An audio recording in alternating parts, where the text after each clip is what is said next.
Bonsoir. Au nom de Sciences Po, je tiens à remercier aussi l'ambassade d'Italie, l'université de la Bocconi, qui pour nous est une université partenaire très importante, et le Corriere della Sera. Je crois que ce n'est pas un hasard si cette réunion sur ce thème se déroule à l'initiative de nos amis italiens. Dans le contexte européen, c'est vrai que votre rapport, Jacques Attali, a été particulièrement bien accueilli en Italie et qu'il a soulevé un grand intérêt. On verra pourquoi dans un instant. Nous avons peu de temps, nous allons aller donc à l'essentiel. Et je vais commencer, Jacques Attali, par vous pour vous poser une question simple et en même temps qui appelle une réponse dense. Rappelez-nous en quelques mots le principe même de votre commission. Je sais que vous détestez qu'on l'appelle commission Attali, justement. La méthode de travail et, selon vous, les principaux enseignements. Grazie mille. Vedo tanti amici qui che può dire che il naufragarmi dolce in questa mare. Je vous remercie de votre question et je suis très heureux d'être ici ce soir. Nous avons en effet travaillé collectivement à la demande du président de la République et notre méthode a été la suivante.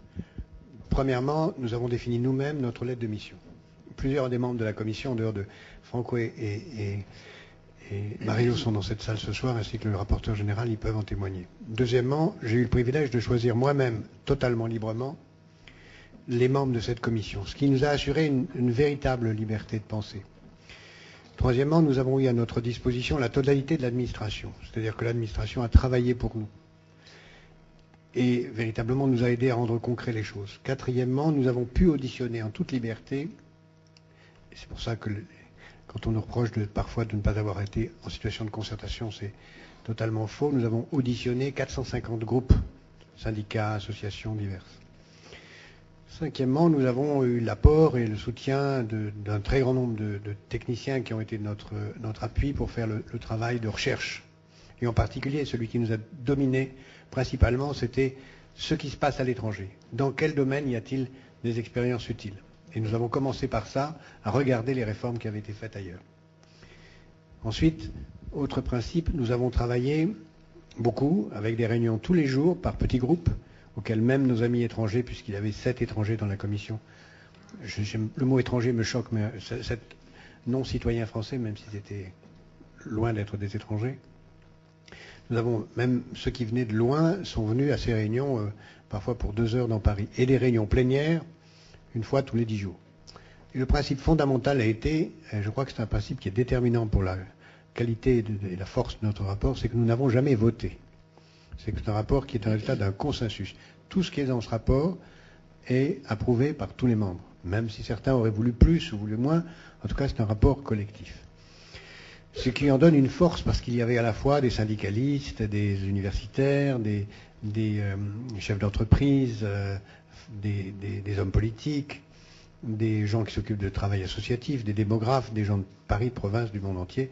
Et ça a été, dans ce consensus, comme une structure d'évidence. C'est pour ça que notre ambition était de faire quelque chose qui soit ni bipartisan, ni partisan, mais non partisan. Véritablement de tracer, de sortir de la société de connivence pour aller vers un projet d'évidence. Voilà notre ambition. Et de ce point de vue, tout naturellement, nous sommes arrivés à la conclusion qu'il y avait 3 objectifs fondamentaux, dont Mme Moratti vient de rappeler 2 d'entre eux. Le premier, c'est la société de la connaissance. Dans le monde qui vient, des pays qui ne seront pas des pays de haut niveau de connaissance sont morts, ce qui fait que la première proposition part de l'école maternelle, et même d'avant, puisqu'il s'agit de la formation des animateurs de crèches, qui auront un impact sur des gens qui seront au travail dans un siècle, c'est vous dire que nous regardons le long terme. Et deuxièmement, nous avons décliné tout ce qui tourne autour de la connaissance jusqu'au secteur structurant qu'il s'agit de développer. Deuxièmement, mobilité. La mobilité sous toutes ses formes, mobilité sociale d'abord, pour faire en sorte que tous les talents puissent être mis à contribution, mobilité économique, géographique, professionnelle, et pour nous, il n'y a pas de mobilité sans sécurité. Il n'y a pas de mobilité sans sécurité. C'est impossible d'imaginer que les gens puissent accepter d'être plus mobiles si on ne leur donne pas en échange plus de sécurité. Et troisièmement, la gouvernance. Donc connaissance, mobilité, gouvernance. Ce sont les 3 principes. Qui sont aussi fondés sur une idée, c'est que la France, mais je crois que c'est applicable à d'autres pays, a toutes les raisons de profiter de la croissance mondiale. Il n'y a aucune raison d'avoir peur du monde. Et qu'au lieu de dire qu'il faut se protéger de la mondialisation, il faut au contraire la considérer comme une chance. Et je dirais, si je pouvais résumer d'un mot, je dirais, il faut mettre l'ouverture au monde au service des plus défavorisés.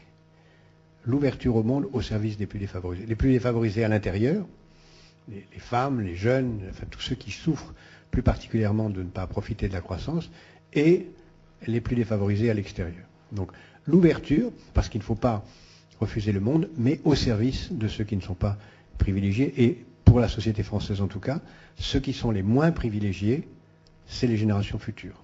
Ce sont ceux qui sont le plus oubliés. Ce sont ceux auxquels on pense le moins, parce que aussi, c'est je crois la fonction d'une commission comme la nôtre, les hommes politiques ont leur fonction, elle est respectable. Rares sont les hommes politiques ou êtres politiques comme Mme Moratti qui s'intéressent à 2015. En général, ils s'intéressent à la semaine prochaine. La fonction d'une commission comme la nôtre est d'essayer, hors de tout cadre de nature politique, aucun d'entre nous n'est intéressé à avoir une mission politique ultérieure, c'est de montrer qu'il y a des choses peut-être impopulaires, mais en tout cas nécessaires pour que le long terme soit au service de la démocratie.